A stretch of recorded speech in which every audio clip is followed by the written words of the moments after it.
My people, lean closer. This story is not for those who fear gossip louder than the town crier's bell. In fact, if your heart is fragile like a calabash hanging by one rope, drop it now and go and chew kola nut in silence. But if your ears are strong enough to hear the truth that sends even married men back to their mother's hut, then sit and sip something sweet. This tale, it has legs longer than the village chief's tax list. It happened in the town of Akwati, where the sun is hotter than stubbornness and secrets grow faster than yam during rainy season. That's where she lived. Araba, skin smooth like fresh fufu, voice softer than a widow's cry, and eyes that men forget their wives at market square. Even the village goat stopped chewing when Araba walked by. That girl was fine like 6 o'clock news. But her beauty came with pepper. Araba didn't believe in love. She believed in class, in lace and lashes. She said she could never marry a man who earned less than the price of her Brazilian wig.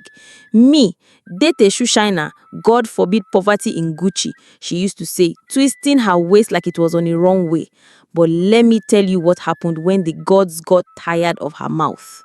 It was a Thursday, the kind of day where the air is confused, half Hamatan, half Wahala. Araba was heading to the city for a party, wearing a gown so tight it could cause a pastor to forget his sermon. She stepped out of her friend's compound, expecting her usual Uber ride, but the Uber cancelled. Then her friend's generator died. Then her phone battery followed. The day was behaving like a goat with a broken horn, trouble for more corners. Then she saw him, dark, tall, dust-covered and kneeling by the roadside under the mango tree, brushing a man's shoe with the speed of a market woman during last-minute sales. His hands were rough. His shirt had seen better days.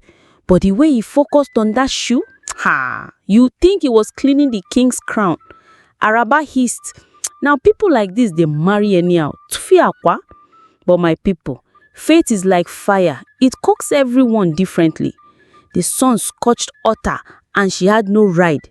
Her friends had left. Even the cat in the compound gave her side eye like, "You forgo with them, Madam Class." Then the shoe shiner looked up. "My sister, you dey go?" he asked in that calm, Igbo-accented voice that sounds like palm wine being poured slowly. She frowned. "And you want to carry me? With what? Your shoe shine box?" He just smiled. "I fit help you reach junction where you go see better car. Na my oga dey come. Na him I dey wait for." Araba rolled her eyes but nodded. Better than standing here like a forgotten offering. She followed him down the road, muttering insults in her head. His trousers had one tear near the pocket. His shoes didn't match, one black, one brown. She kept her distance in case someone she knew passed by. Then they reached the quiet street. A black car, Kai, shining like a politician's lie, slid to a stop in front of them. The type of car that doesn't honk, it whispers. The door opened from inside, but nobody came out. Araba gasped, "Witchcraft!" But the shoe shiner walked forward, pressed a button on a sleek key fob, and opened the driver's door. Yes, so the driver's door. He entered, adjusted the mirror, then looked at her. "You're coming in, or you rather keep looking for Uber that is allergic to your village?" She stood frozen. Even her eyelashes forgot to blink. "But you said, Yoga," he chuckled. That kind of rich laugh that smells of roasted confidence. "Na me be the oga. Sometimes I shine shoes to remember where I came from." People of Akpati, the ground did not shake, but Araba's pride did. She entered the car as if it was heaven and she wasn't sure she deserved it. Inside smelled of leather and success. There were receipts on the seat, one from a hotel that charges more than a teacher's salary for one night. There was a suit jacket in the back, designer, original, not the ABBA version. She sat straight, crossed her legs, uncrossed them, then crossed again. He looked at her and smiled. "You dey golf table?" She nodded like a lizard. "Name's Chuka," he said, eyes on the road. "Used to sell fruit in Onitsha, made a few moves, learned the trade. Now I own half of Riverstone Logistics." Araba almost fainted. Riverstone! The same company that sponsored the chief's daughter's wedding? She felt her spirit jump like a frog on pepper. But why do you shine shoes? He turned to her slowly. Because humility is wealth that pride can't afford. The rest of the ride was quiet, but her mind was screaming louder than market women on Christmas Eve. They arrived at the event. Chuka opened the door for her like a gentleman. Cameras clicked. People whispered. A rich businessman had arrived with a strange girl nobody recognized. Araba floated through the party. All her friends saw her. One even choked on her puff-puff. Later that evening, Chuka dropped her at home. She tried to give him her number, but he only smiled and said, "If we meet again, then it's destiny. But next time, don't judge a man by the dust on his shoe. Some men walk through that to build empires." Then he drove off. And Araba, she stood by the gate of her house, watching the tail lights fade like the last hope of a lazy farmer during dry season. But wait, that's no way the story ends. 3 months later, Araba was bragging in the salon. "Me, I roll with billionaires. You people still they chase DJs." The women clapped and laughed until someone entered. Ngozi, the mouth of the village. "Hian, you don't know?" "Know what?" Araba asked. Ngozi removed her chewing stick like a soldier removing sword. "That Chuka you followed, he's not the owner of Riverstone. He's just the twin brother of the real Chuka. He dey test women to see if they love money or manners." Araba's face cracked. "They said the real Chuka is getting married this Saturday to a girl who sells plantain in the market, because the day she saw him shining shoes, she gave him pure water and said, 'God bless your hustle.'"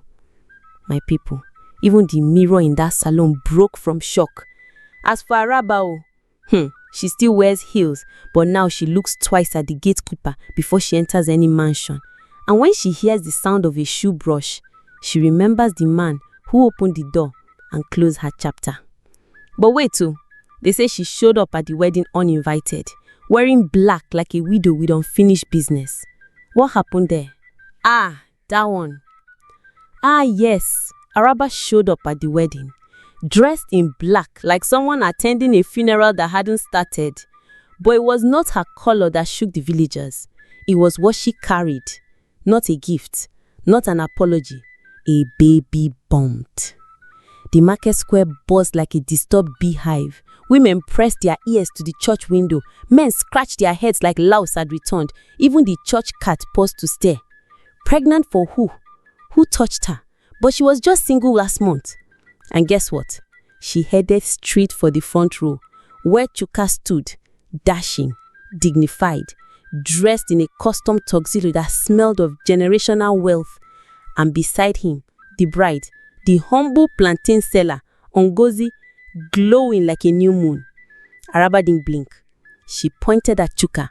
"That's my child's father." The bride's mouth opened like a broken gate.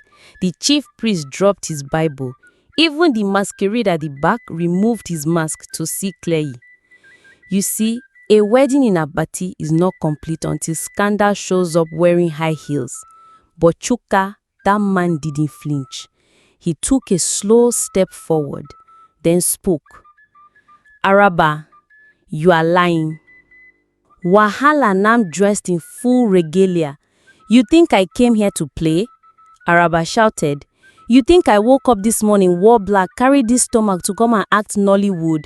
Chuka, tell them the truth." People started recording. Aunties nearly fainted. Mama Ikene was already calculating the bride's price refund. But Chuka did something strange.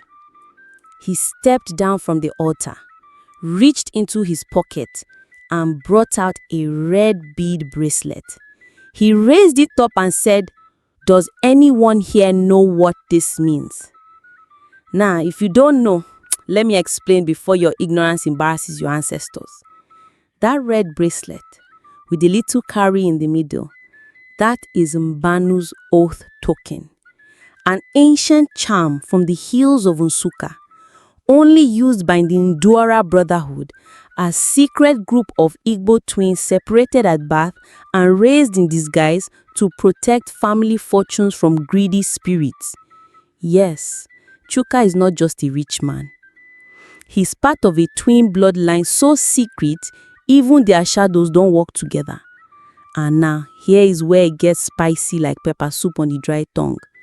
The man Araba slept with was not Chuka. Boom! The crowd gasped again. But Araba stammered, You opened the car. You drove me. You kissed me by the shrine rock. Chuka nodded, calm, powerful, unshaken. That wasn't me. That was my brother, Chisom. Dead silence. Even the baby in Mama Uju's back stopped crying.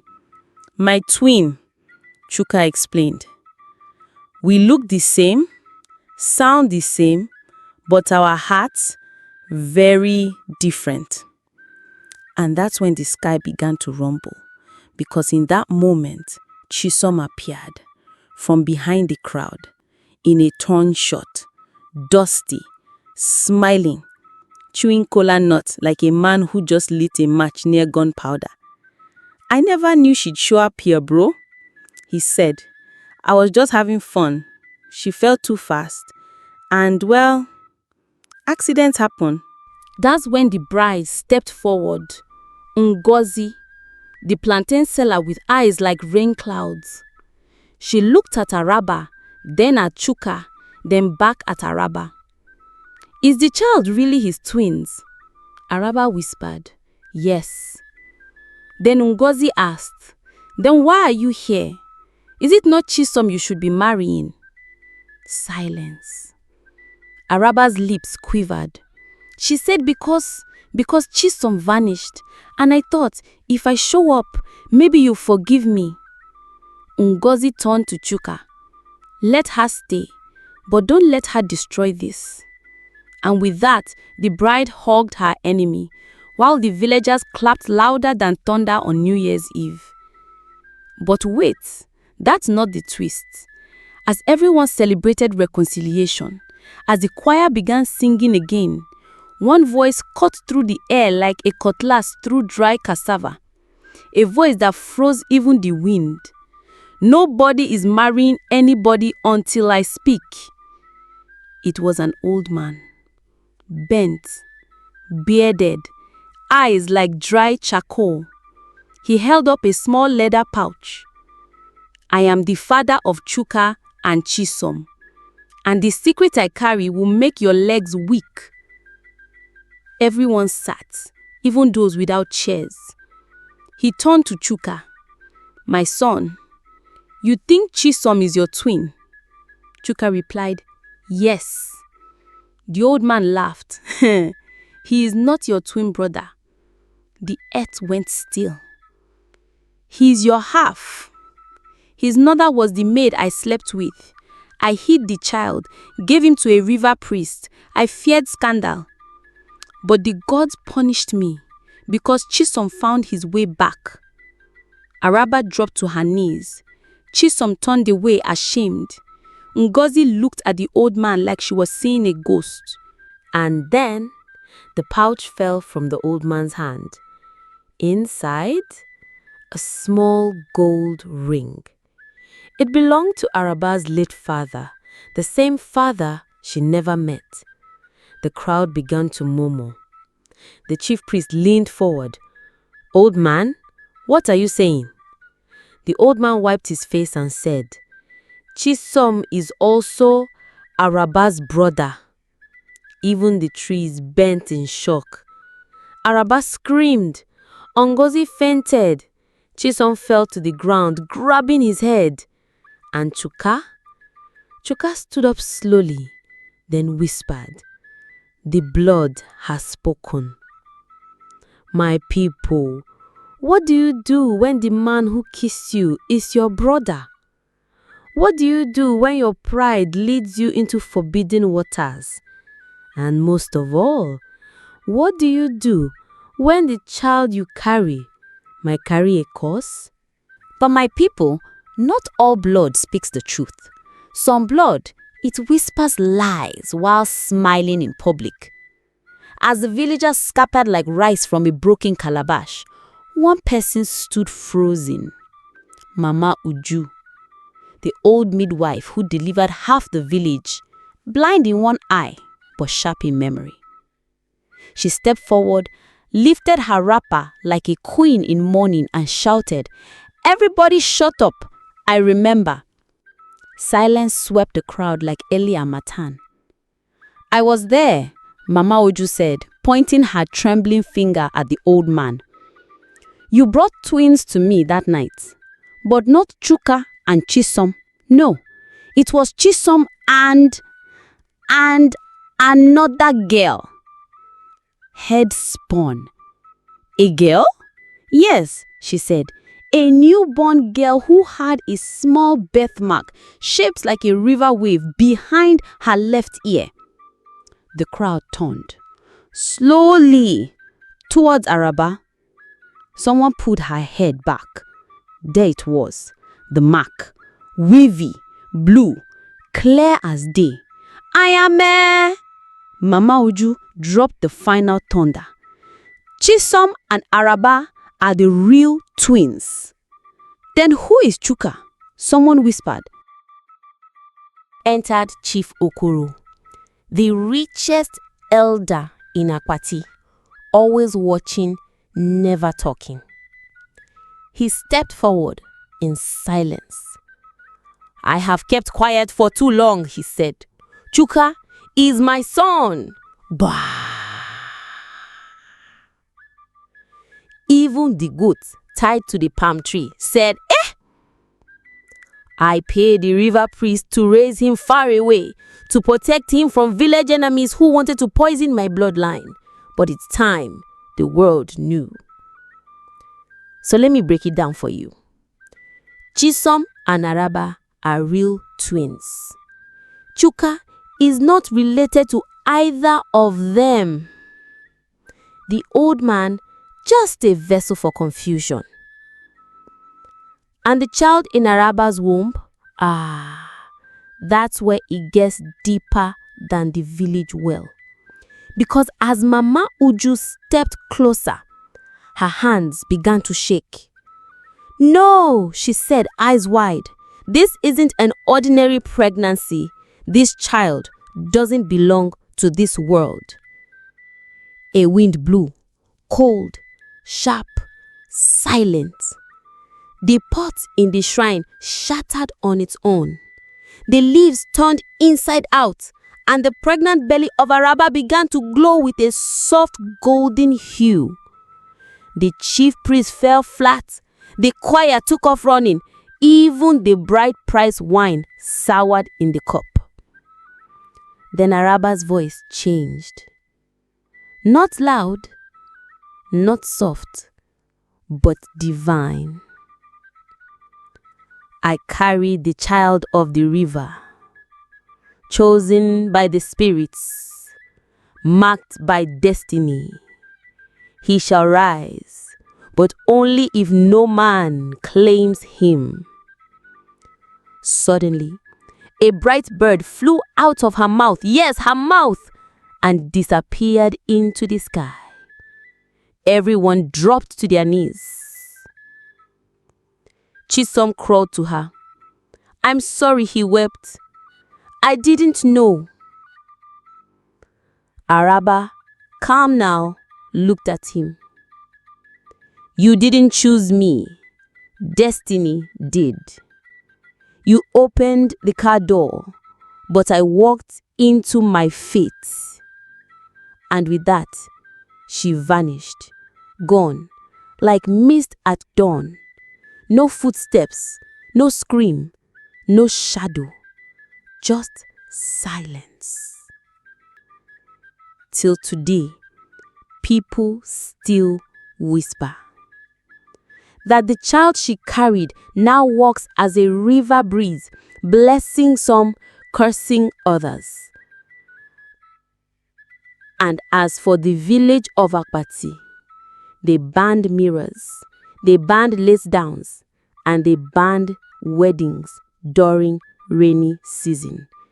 Because what happened at that wedding, even the ancestors refused to witness it again.